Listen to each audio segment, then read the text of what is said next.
This is Focal Point with Brian Fisher on AFR Talk.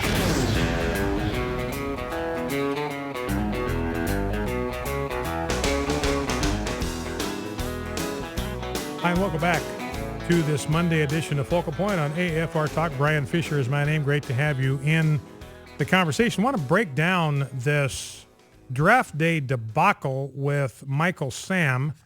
I've got a column up on this topic at our news site, onenewsnow.com, and the title of my piece is the NFL's inexcusable lack of compassion for Michael Sam.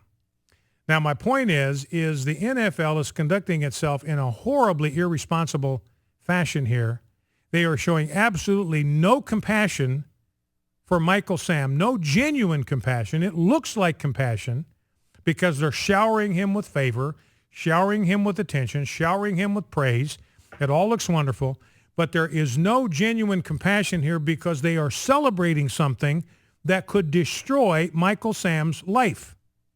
They know the kind of behavior that Michael Sam is engaged in. He had a big, wet, sloppy kiss with his gay lover right in front of the world and everybody. It was on the top of Drudge for hours yesterday. So everybody knows exactly the kind of behavior he is engaging in, and it is behavior that will destroy his life. And the NFL, rather than warning him, rather than cautioning him, rather than appealing to him for his sake to save his life, is indulging him. They're celebrating something that could wind up being extremely costly to Michael Sam and destroy his life. There is no compassion, I submit, in that whatsoever. And so there's an inexcusable lack of compassion on the part of the NFL toward Michael Sam. Let me grab a couple of sound bites just to start off with, because we talk frequently about the gay Gestapo here. It's a term that I used for years. Tammy Bruce, the lesbian writer, picked it up this year, referring to what was being done to that baker in Oregon. That's the gay Gestapo, she said. That's her term, also mine, but I'm happy to share the copyright on that with Tammy Bruce. And we've got this gay agenda that's working full speed ahead. Chuck Hagel, Secretary of Defense, saying, look, we're going to review the ban on transgenders in the military.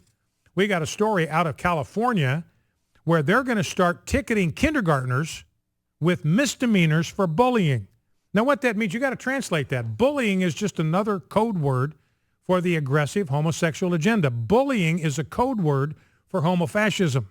Now, what they mean by that, if a child, a kindergartner, comes to school and says what he was taught in Sunday school or in church the day before, that homosexuality is a sin, he says it to a classmate, he's going to be tagged as a criminal. He will be cited for a misdemeanor, and it's an infraction first time, it's $100.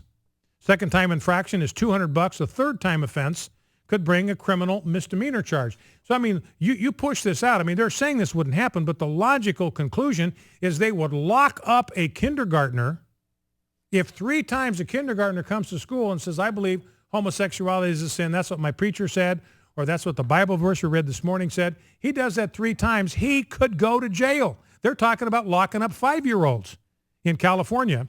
Again, that is the homosexual agenda. Say anything they do not like, they're going to come after kindergartners, 5-year-olds in California, criminally, 5-year-olds. They're going to turn them into criminals for bullying if they do so much as say that there's something wrong with homosexuality. In California now, they are allowing male homosexuals to cite themselves as a mother on the birth record of children. And lesbians can identify themselves on the birth record as the father. It's just completely misguided, totally upside down. Now, talking about the gay Gestapo, this is Louis Gohmert, clip number 2.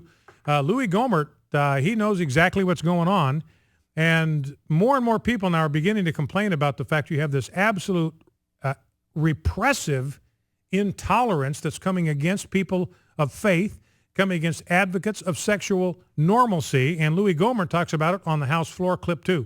So it is amazing that in the name of liberality, in the name of being tolerant, this fascist intolerance has arisen.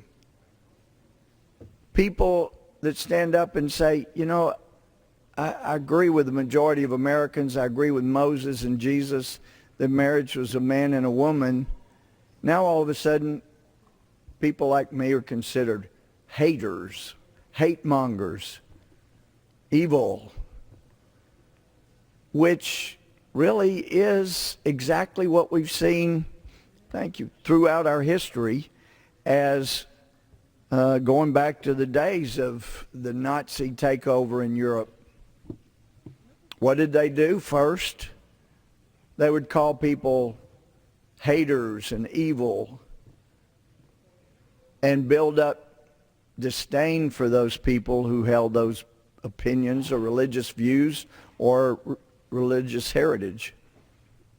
And then the next came, well, those people are so evil and hateful, let's bring every book that they've written or has to do with them, and let's start burning the books because we can't tolerate their intolerance. That's Louis Gohmert, uses very strong terminology. This is fascist intolerance. We've been using this term for years, and now even our lawmakers in Congress are tumbling to what's happening. They are realizing what's happening, and they are calling it what it is on the floor of the House of Representatives. Louis Gohmert calling the homosexual lobby, and again, we're not talking about all homosexuals. Want to be very clear about that. A lot of homosexuals just want to be left alone. They want to keep their sexuality in the privacy of their bedrooms.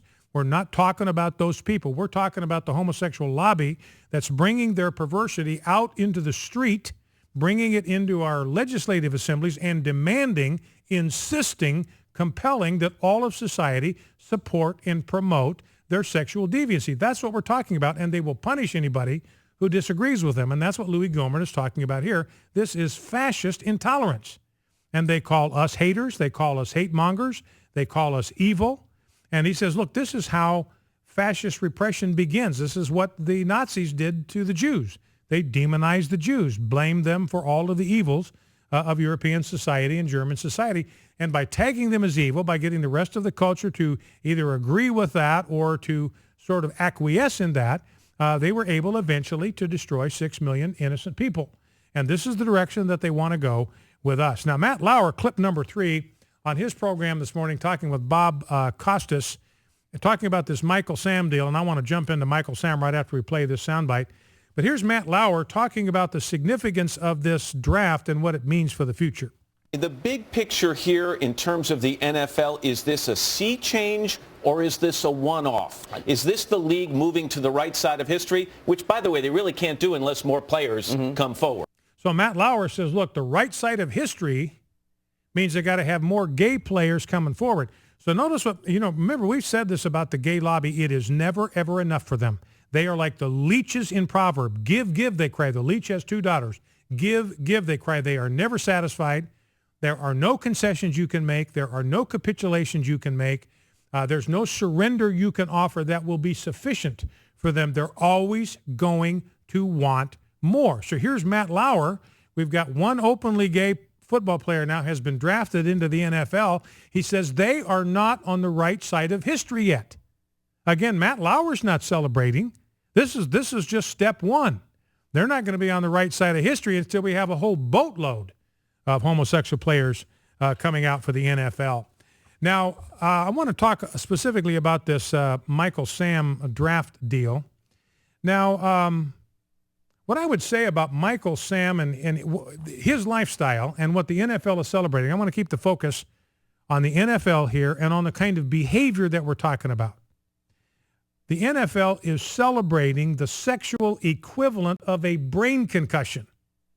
That's what they're celebrating here. The NFL is celebrating the sexual equivalent of a brain concussion by going gaga over Michael Sam's sexual proclivities. Now, this is an odd thing because the NFL claims to be all about player health. Am I right? They claim to be all about player health. They just spent $765 million compensating victims of concussions in the NFL. And they are passing all kinds of rules where you can't have any helmet-to-helmet contact. All that's in the interest of protecting the health of players. You can't hit an exposed receiver, a vulnerable receiver. You can get flagged for that, helmet-to-helmet. spearing. You get flagged for that. You can get tossed out of a game for helmet-to-helmet contact if they think it's flagrant. All this in the interest of protecting the health of NFL players. Now, if they were really concerned about Michael Sam's health, and I'm going to have to develop this at the bottom of the hour, so stay with us. If they were really concerned about Michael Sam's health, they would urge him in the strongest possible terms to get reparative therapy.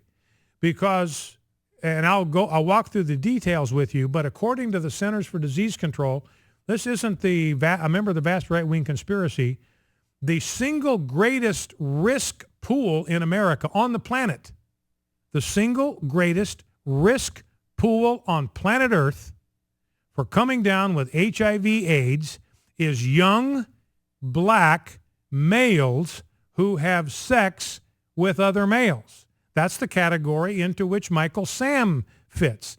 And the CDC has made it very, very clear you've got this epidemic of HIV/AIDS in the black population among black males. It is decimating young black males. The group between ages 20 and 24, which is the age category into which he fits, are at the highest risk of HIV/AIDS than any other racial or age group on planet Earth. So this guy is literally got an improvised explosive device sitting under the floorboards of his life. And the NFL apparently doesn't care. They apparently don't care that the choices he's making run a severe risk of compromising his health, fatally compromising his health permanently.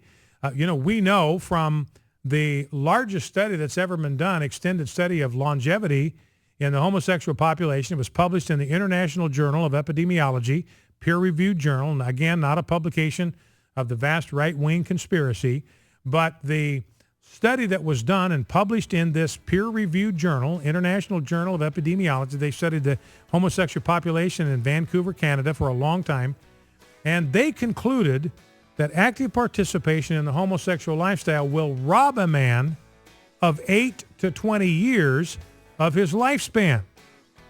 It's worse than smoking, in other words. Smoking will take 6 to 7 years off lifespan. Homosexual behavior, on the other hand, will rob you of 8 to 20 years of your lifespan. Now, we care about guys like Michael Sam. I want Michael Sam to live a long, productive, happy, healthy life. Being involved in homosexuality is not the way to do it. I love Michael Sam and others like him enough to warn them because I want the best for them. I don't want anybody to see their life cut short by something which is entirely preventable because it's based on behavior. So the people that love Michael Sam are the ones that love him enough to tell him the truth. Back in 2.